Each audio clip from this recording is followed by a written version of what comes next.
But the AQE Foundation space is the ACASMA Quantum Expansion, ACASMA Quantum Energy that I do, that I teach. And so many of you are familiar with my work. And I have a beautiful group of students in the course right now.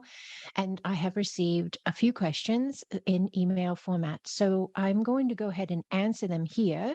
So we have one more question coming in here, and that is reference this beautiful energy attuning session as well. And so this individual is actually an ACASMA Master teacher. They've already been through my courses over the last few years, and they found out that I had this beautiful foundational group course running. And so they joined in again to go a little deeper. And you're an ever expanding being. So I'm so grateful that all are allowing this space to continue to expand. So they said that the notes that I shared, they were commenting on the notes that I shared, referenced the students' energy attuning session. And they said, your notes are so peaceful and beautiful. I did find myself cringing, though, when you wrote, quote, Army of Light, end quote. When I hear the word army, I don't think of love, peace, and light. So it's fascinating to me. That is what you heard. I've been questioning the term, quote, warrior of light, end quote, lately, too. Is it just me? All right, that's a fantastic question. I actually went through a space where I didn't like those words either. And what I was giving myself the opportunity to do was heal the space of me that didn't like them, because there had to be a purpose or a reason for me to feel as if I didn't like them. And for me, it was to expand my understanding of them. So we talked in class, in the class space for that particular activation session the same day. We talked about how there are so many realities playing out. You know, there isn't one reality that is the it reality. We have too many people in the human collective to have an it reality. We have many realities that are in flow. And in different realities, words mean and hold different types of connotations or understandings or energetic alignments. And so there are reality lines where I could see exactly what you mean by saying that you don't like the word army. I saw army of light, and or how you feel about that warrior of light thing. And I do have that understanding that, you know, if you say warrior, you're making war. And if you say army, then you're in a war. But there are lines in which we are actually assisting where there is this space playing out.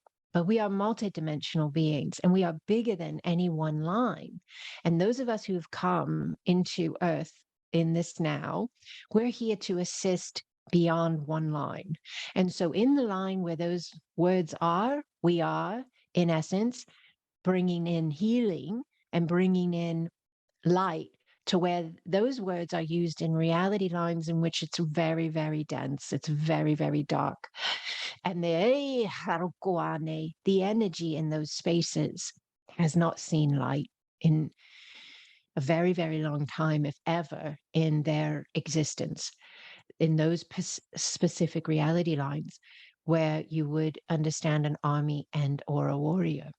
Yet, those armies of light and those warriors of light are extremely valuable and needed in those spaces. And as we understand that without judgment and with neutrality, we aren't going to war, because we are the anchor ship of the healing of war by just allowing ourselves to come in from that higher understanding.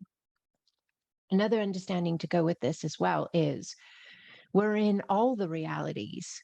We are available to all the realities. I told you I surf the wave of all the timelines. I choose none because I know I'm bigger than them. I'm vaster than them. I'm eons old. I really know this. And I just understand all generated reality lines according to energetic consciousness in each space, birthing the opportunity of the ascension of that line. So that's really, really important to understand. But once you understand that, the trigger or the sting from the energetic charge of those words, it dissolves, because you are no longer underneath those words. You are above those words, and you are coming from love in understanding of that increment being a reality line, and that increment that reality line, having the opportunity to shift. So that's how I mean it there. And this was another really good question. In the ACASMA Quantum Energy attuning sessions once a week with my group courses, and it happens with individuals as well, loved ones that have transitioned or passed on from the physical format we knew them in, they will come into the session spaces many times. Not all the time, but many times. It happens in my ACASMA grids as well. Many of you know that. And many of you have even seen beyond what I've seen. And you've written me and said your child was there that passed away, or your mother or your father, and how incredibly beautiful it was to reconnect. So in this last week's attuning space, this student wrote in, and I had mentioned in the notes that many came in and I gave their names. So she says, another aspect I would like to hear your thoughts on is it's challenging for me to think of people from my past being a guardian or a guide, which is what I had told them. And I gave the names. I don't get detailed specifics a lot, but I do get the names, and I will get an understanding of them being safe and okay, and that they are guardians or guides. She says, I have a hard time with them being guardians or guides when they seemed the opposite while in human form. I saw the name James and thought, it can't be, but I got chills. My maternal granddad is James. He and I got along okay because I gave back what he dished out in a sparring kind of way. We weren't that close, though. My mom still has so much unresolved anger towards him from her childhood. I find it fascinating. I find it fascinating that he may be watching out for me in another form. Thank you for taking the time to write your beautiful notes and answer these questions. So, again, this is part of how we expand. We expand our understanding of a space, and therefore we expand our consciousness. We expand our information that makes us up.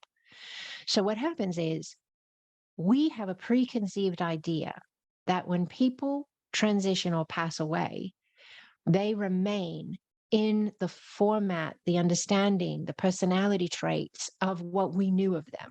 And we stick them in that box, and we just imagine that's all they ever are, right? But my understanding is that when the soul, the light, the eternal being, leaves the human format and transitions in back to soul space, if you will, light space, before it decides what it's going to do next, and that's really what you do, that space of yourself, like love, floods in at a level beyond measure or human comprehension. Healing floods in at a level beyond human comprehension, and the being is functioning, the soul, the eternal light is functioning from remembrance. It's realized it's not separate. It's woken up, energetically alive, if you will, even though we see them as dead. Isn't that fascinating? They're actually more energetically alive than when they were in human form, because they can see what they couldn't see when they were behind the veil of forgetting, and then they were carrying all that programming of being separate, divided, all the baggage of the DNA and the generational genetic spaces, programming. They no longer have to deal with any of that. So here they are in this light format of themselves, looking back at, and not in a sense of the past, but in a dimensional, incremental alignment, if you will. And so they're here and they're looking right over here, and here you are in your living human format. And they're right here in their eternal soul light space. And they're right there, and you're right here. But when we live in the human space from the understanding of separateness, when we live in the human experience from the understanding of, this is all there is, or maybe there's a heaven and a hell, but we don't understand ourselves as eternal beings of light that are massively vast and expansive, having this one in particular blip of a lifetime to expand that even further.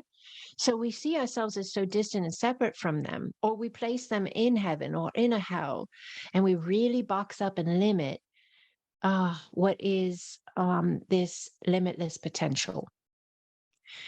So maybe just allowing ourselves to not feed or expand those old programmed belief structures that have said, when you die, this is where you are and this is what you are. Maybe allowing ourselves to see it beyond that, and knowing that it's so vast, and it's even beyond what I'm able to share here. But imagine how healing it could be for the human that is still in a living format to understand this space.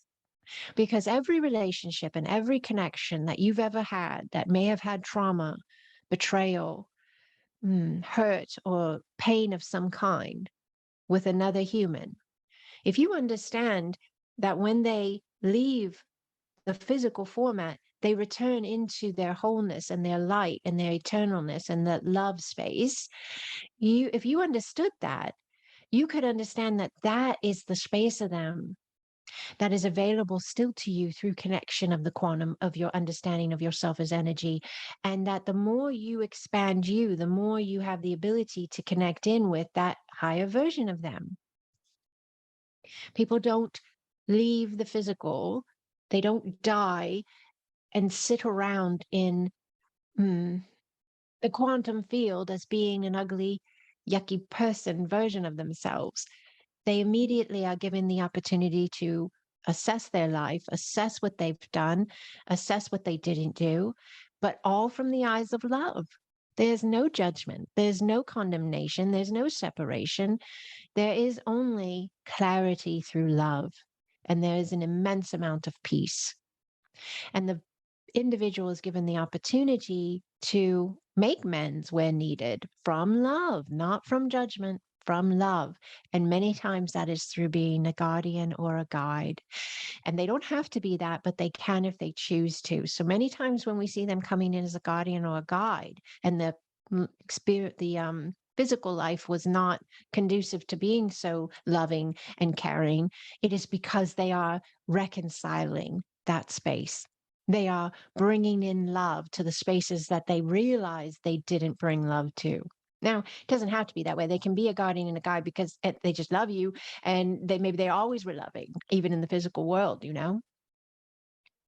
But that is an available understanding that we can allow if we choose.